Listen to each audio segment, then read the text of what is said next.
Hello my dear students, welcome back to our application. તો students, start કરશું યુનિવર્સિટીની પાછલા વર્ષના પેપરનું સોલ્યુશન કરી રહ્યા હતા, જેમાં આજનો આપણો ક્વેશ્ચન છે પગારની આવક. છોકરાઓ, બહુ જ સરસ ક્વેશ્ચન છે. એક્ઝામની અંદર જો આ વર્ષે જો આવી શકે તો છોકરાઓના મુદ્દા બધા તમને કામ લાગી શકે. ઓકે, કારણ કે છોકરાઓ આવો સેમ દાખલો પાછલા વર્ષના પેપરમાં 2 વખત પૂછાયો છે, કેટી અને રેગ્યુલર બંનેમાં. તો જોઈ લો, એકદમ સિમ્પલ ક્વેશ્ચન છે છોકરાઓ. રિતિક જે છે એ ફાઇટર લિમિટેડ એટલે કોઈ કંપની છે સુરતમાં, એમાં કર્મચારી છે. આકારણી વર્ષ છોકરાઓ તમારી આ વર્ષે 2024-25 આવશે એક્ઝામમાં. તો 24-25 માટે નીચેની વિગતો પરથી પગારની કરપાત્ર આવકની ગણતરી કરો. તો છોકરાઓ, આપણે બનાવી દીધું પગારની કરપાત્ર આવક દર્શાવતું પત્રક. નામ લખી દો, આકારણી વર્ષ લખી દો, પાછલું વર્ષ લખી દો. ડન. ચાલો, ત્યાર પછી છોકરાઓ મૂળ પગાર કેટલા આવશે છોકરાઓ? મૂળ પગાર. હવે છોકરાઓ વિચારો કે કોઈ વ્યક્તિને મહિને 50,000 પગાર મળે તો આખા વર્ષનો પગાર કેટલો? મહિને જો 50,000 પગાર હોય તો આખા વર્ષનો 50 × 12 કેટલા આવશે? 50,000 × 12 કેટલા થઈ ગયા? 6 લાખ. ઓકે, ત્યાર પછી છોકરાઓ મોંઘવારી ભથ્થું પગારના કેટલા ટકા? 20%. તો પગાર ના 20% શું છે? મોંઘવારી ભથ્થું. તો પગારના 20% એટલે કેટલા આવશે? 1,20,000. 6 દુ 12, 1,20,000 થશે. બોનસ છે, 1 મહિનાનો પગાર તમને બોનસમાં મળે. તો બોનસ તમારું શું આવશે અહીંયા? બોનસ 1 મહિનાનો પગાર. 1 મહિનાનો પગાર કેટલો હતો? 50. ચલો, થઈ ગયું. ડન. ત્યાર પછી શિક્ષણ ભથ્થું દર મહિને તમને કેટલું મળે છે? 3,000 રૂપિયા. અને 4 બાળકો શાળામાં અભ્યાસ કરે છે. તો છોકરાઓ જો, શિક્ષણ ભથ્થું કેટલા રૂપિયા મળે છે છોકરાઓ? મહિને 3,000 મળે છે. એટલે 1 મહિનાનું 3,000, તો 3,000 × 12, 12 ટાલી કેટલા? તો 36,000 રૂપિયા મળે છે. માઇનસ કપાટ. છોકરાઓ, કેટલા રૂપિયા શિક્ષણ ભથ્થામાં કપાત તરીકે મળે છે વિચારો? 100 રૂપિયા 1 મહિનાના, 1 બાળક. એવા મેક્સિમમ 2 બાળક જ. ભલે અહીંયા 4 બાળક અભ્યાસ કરે છે આ વ્યક્તિના, પરંતુ છોકરાઓ 2 જ બાળક દેખે કરમુક્તિ મળે. ઓકે, તો છોકરાઓ અહીંયા કપાત કેટલી આવશે? 100 × 2 × 12 કેટલા આવશે? તો છોકરાઓ આ તો 2400 જ આવશે. માઇનસ કરો. 36,000 માંથી 2400 માઇનસ 33,600. ચાલો, ત્યાર પછી છોકરાઓ યુનિફોર્મ ભથ્થું દર મહિને 600. તો છોકરાઓ અહીંયા લખશું યુનિફોર્મ ભથ્થું. ઓકે, મહિને 600. તો 600 × 12 7,200. હવે છોકરાઓ, યુનિફોર્મ ભથ્થામાં કપાટ મળે તો હા સર, મળે કપાટ મળે. કેટલી કપાટ મળે? જેટલું યુનિફોર્મ માટે તમે ખર્ચો કરો છો એટલી તમને કપાટ મળે. જેટલો યુનિફોર્મ માટે ખર્ચો કરો છો. કેટલો ખર્ચો કરો છો? તો બોલે સર, આપણે તો 7,200 યુનિફોર્મ ભથ્થું મળ્યું, આપણે ખર્ચા વિશે તો દાખલામાં કોઈ માહિતી જ નથી. જો છે માહિતી નથી, તો દાખલામાં માહિતી નથી તો આપણે શું ધારણા કરવાની? તો સંપૂર્ણ રકમ ખર્ચા તરીકે આપણે સમજ. એટલે જેટલા રૂપિયા તમને ભથ્થું મળેલું છે બધું ખર્ચાઈ ગયું છે એ રીતે આપણે ધારણા કરશું. એટલે છોકરાઓ 7,200 માઇનસ થઈ જશે પૂરા ડેશ. છોકરાઓ, જો તમને એક્ઝામમાં એવું આપે કે આપણે 6,000 નો ખર્ચો કર્યો છે, અહીંયા આપે દાખલામાં આપશે 6,000 નો ખર્ચો, તો પછી આપણે 6,000 બાદ કરી દઈશું. યુનિફોર્મ ભથ્થામાં જેટલા રૂપિયા તમે ખર્ચા તરીકે કરો છો એટલા રૂપિયા તમને બાદ કરવા મળે. અચ્છા, એવું બને કદાચ કે સર 8,000 નો ખર્ચો કર્યો, આ દાખલામાં અહીંયા 8,000 નો ખર્ચો કરો, તો 8,000 નો ખર્ચો કરો તો પણ ચાલે, પરંતુ બાદ કેટલા થશે? 7,200. એવું નહીં કરતા કે 8,000 માઇનસ કરો ને પછી બાદ નેગેટિવ લખો, એવું નહીં કરવાનું. એટલું યાદ રાખો છોકરાઓ, આખા પગારની આવકમાં ક્યારે પણ અહીંયા બહાર કોઈ પણ રકમ નેગેટિવ નહીં જશે. બહાર કોઈ પણ રકમ નેગેટિવ જશે નહીં. બસ ખાલી આ પોઈન્ટ યાદ રાખો. મેક્સિમમ તમને જેટલું ભથ્થું મળે છે એટલી જ કપાટ મળે, એનાથી વધારે નહીં મળે. ચાલો, કર્મચારી વતી કંપની દ્વારા ચૂકવવામાં આવેલા ગેસ, વીજળી અને એનો ચાર્જ. છોકરાઓ, તમારા ઘરે જો ગેસ, વીજળી ને એ બધું આવતું હોય અને એના પૈસા તમારી કંપની ચૂકવે છે, તમે નથી ચૂકવતા, તો એ તમારો પગાર ગણવામાં આવે. બરાબર, એ તમારો શું ગણવામાં આવશે? પગાર. તો કંપની વતી ચૂકવેલ ગેસ અને વીજળી. અમાન્ય પ્રોવિડન્ટ ફંડમાં 15% ફાળો. છોકરાઓ, અમાન્ય પ્રોવિડન્ટ ફંડ છે ને, તો એક કર મુક્ત છે. પગારની આવક હેઠળ એ કરપાત્ર નથી. માન્ય પ્રોવિડન્ટ ફંડ હોય ને, માન્ય પ્રોવિડન્ટ ફંડ, તો પછી છોકરાઓ કંપનીનો જે ફાળો છે, કંપનીનો જે ફાળો, કોનો? કંપનીનો ફાળો એ 12% સુધી કરમુક્ત છે. પછી 12% કરતા વધારે જે મળે તો એ કરપાત્ર. બરાબર, જેમ કે આપણે અહીંયા 15% ફાળો આપે છે, તો 12% કરતા વધારે કેટલું જાય છે? 3%. પરંતુ એ માન્ય પ્રોવિડન્ટ ફંડનો નિયમ છે છોકરાઓ. અમાન્ય પ્રોવિડન્ટ ફંડમાં સંપૂર્ણ પ્રોવિડન્ટ ફંડ જે છે એ તમને કર મુક્ત મળશે. અત્યારે અહીંયા તમારે ટેક્સ નથી ભરવાનો, તો અહીંયા લખશું અમાન્ય પ્રોવિડન્ટ ફંડ. ઓકે, અમાન્ય પ્રોવિડન્ટ ફંડ. ઓકે, ચાલો, તો અમાન્ય પ્રોવિડન્ટ ફંડ છે ને એ શું આવશે? સંપૂર્ણ કરમુક્ત. એ લખીને ડેશ કરવાનું છોકરાઓ. ભોજન દીઠ તમે 10 રૂપિયામાં કંપની તમને રાહત દરે ભોજન આપે છે. એટલે સમજો છોકરાઓ, તમે જે કંપનીમાં નોકરી કરો છો એ કંપની તમને 10 રૂપિયામાં ખવડાવે છે, ભોજન આપે છે. 10 રૂપિયા લે છે, પણ 10 રૂપિયામાં આજકાલ કોણ ખવડાવે છોકરાઓ? 10 રૂપિયામાં તમારી કંપની તમને લંચ આપે છે, ખાવાની જમવાની ફેસિલિટી આપે છે. તમારે એના માટે 10 રૂપિયા તમારે ચૂકવવાના છે.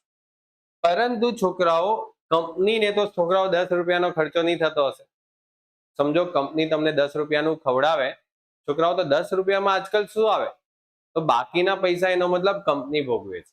બરાબર, જો અહીંયા લખેલું છે, તેણે એક વર્ષમાં 220 વખત ભોજન લીધું અને ભોજન દીઠ કેટલા રૂપિયા કંપની ભોગવે છે? જો લખેલું છે કંપની ભોજન દીઠ કેટલા રૂપિયા ભોગવે છે? 80 રૂપિયા. એટલે છોકરાઓ, કંપની તરફથી એને જે ભોજન મળ્યું છે કેટલું મળ્યું છે? તો 80 રૂપિયાનું ભોજન અને ગુણ્યા 220. 220 ગુણ્યા 80 કેટલા આવ્યા? 17,600. તો સમજો અહીંયા લખશું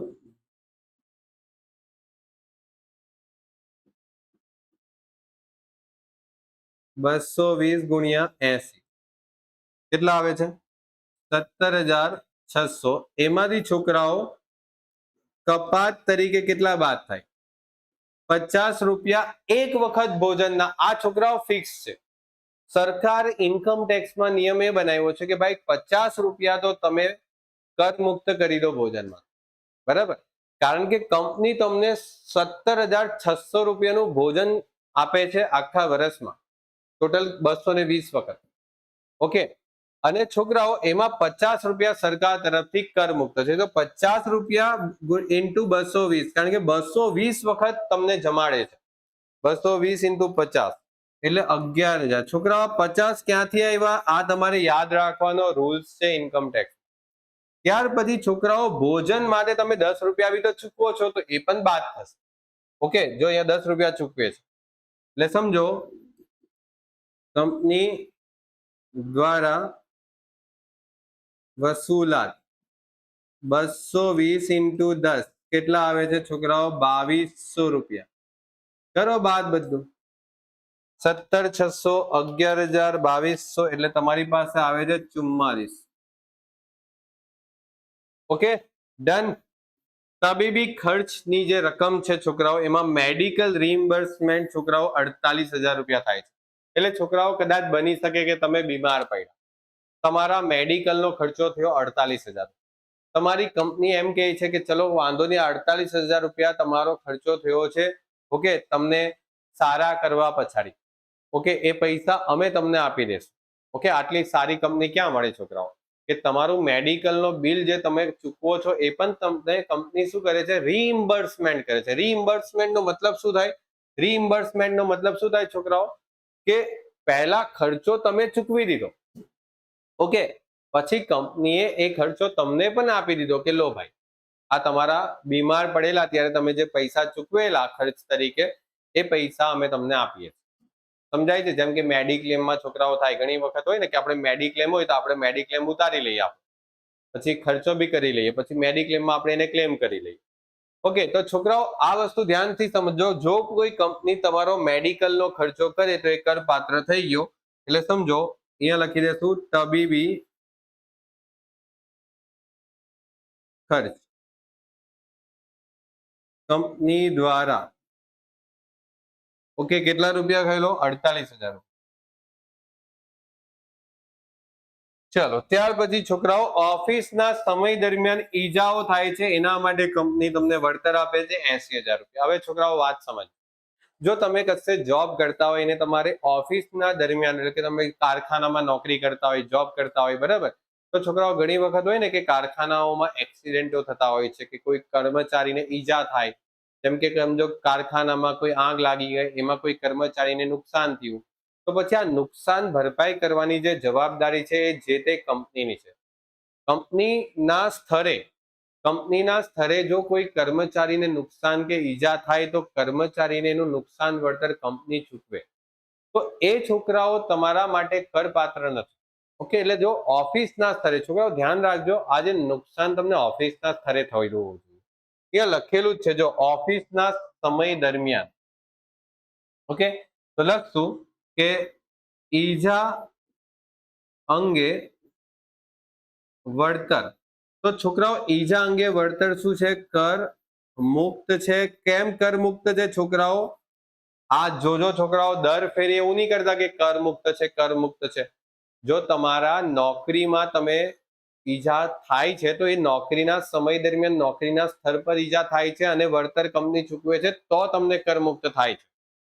હવે સમજો, કદાચ તમે કશે ફરવા ગયા હોય અથવા તમે ઘરે બેઠા છે ને ત્યાં કોઈ એક્સિડન્ટ થાય છે તમારી સાથે, અને પછી જો તમારો ઈલાજ અને એ બધાનો ખર્ચો જો કંપની ચૂકવે તો એ તો છોકરાઓ કરપાત્ર જ છે. ઓકે, નોકરીના સ્તર પર જો ઈજા થાય તો એનું વળતર ચૂકવે કંપની, તો કરમુક્ત છે. ધ્યાન રાખજો. કંપનીએ વ્યવસાય વેરા તેમજ વ્યક્તિગત ઉપયોગ માટે 80,000 નું લેપટોપ સોરી, કંપનીએ વ્યવસાય તેમજ વ્યક્તિગત ઉપયોગ માટે 80,000 નું શું આપેલું છે? લેપટોપ આપેલું. છોકરાઓ, કંપની તમને લેપટોપ ઉપયોગ માટે આપે તો છોકરાઓ એ કર મુક્ત છે, એના કરપાત્ર નથી. એટલે સમજો, લેપટોપનો વપરાશ. ઓકે, લેપટોપનો વપરાશ છોકરાઓ. ઓકે, તો લેપટોપનો વપરાશ શું થશે છોકરાઓ?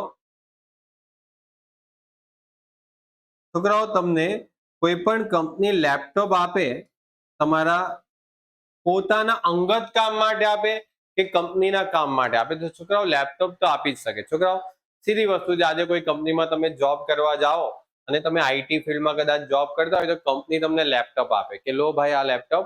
હવે લેપટોપ તમારું પોતાનું કહેવાશે. ઓકે, પરંતુ છોકરાઓ કંપની જ્યારે તમે છોડો એ લેપટોપ પાછું આપી દેવું. ઓકે, એટલે લેપટોપ તમને વપરાશ માટે આપે. ઓકે, ઘણા બધા આપણા છોકરાઓ છે જે આવી રીતે આઈટી ફિલ્ડમાં જોબ કરે છે તો એમને કંપની તરફથી લેપટોપ આપવામાં આવે. ઓકે, તો એ લેપટોપનો વપરાશ છોકરાઓ તમે અંગત માટે બી કરો કે ધંધામાં તમારા જે કંપની માટે કરો, કોઈ ફરક નથી પડતો, એ કરપાત્ર નથી. ઓકે, ચાલો, ત્યાર પછી છોકરાઓ આપણા વેચાણ પર કમિશન છે 2%. તો કરો, આના 2% કરો. કેટલા આવે છે? 87,50 ના 2%. કમિશન 87,50,000 ના કેટલા ટકા? 2%. બોલો કેટલું આવે છે? 1,75,000. ડન. બોલો, હવે છોકરાઓ ટોટલ કરી લઈએ તો કેટલું આવે છે? 6,21,50,000, 33,600, 19,000, 44,48,000 અને 1,75. કેટલા આવે છે? 10,50,000 રૂપિયા. ઓકે, આને કહેવાશે છોકરાઓ ગ્રોસ આવક અથવા તો ગ્રોસ પગારની આવક, એમ લખીએ. એક સેકન્ડ. ગ્રોસ પગારની આવક અને છોકરાઓ એમાંથી પ્રમાણિત કપાત બાદ થાય છે. તમને ખબર જ હશે છોકરાઓ, આપણે જે આકારણી વર્ષમાં અત્યારે સ્ટડી કરી રહ્યા છે એ આકારણી વર્ષમાં આપણે 50,000 કપાત તરીકે તમને બાદ બાકી મળે છે. એટલે 50,000 આવક પર, પગારની આવકમાં 50,000 પર ટેક્સ નથી ભરવાનો. 50 માઇનસ કરીએ તો છોકરાઓ 10 લાખ રૂપિયા આવે. આ થઈ ગઈ કરપાત્ર પગારની આવક.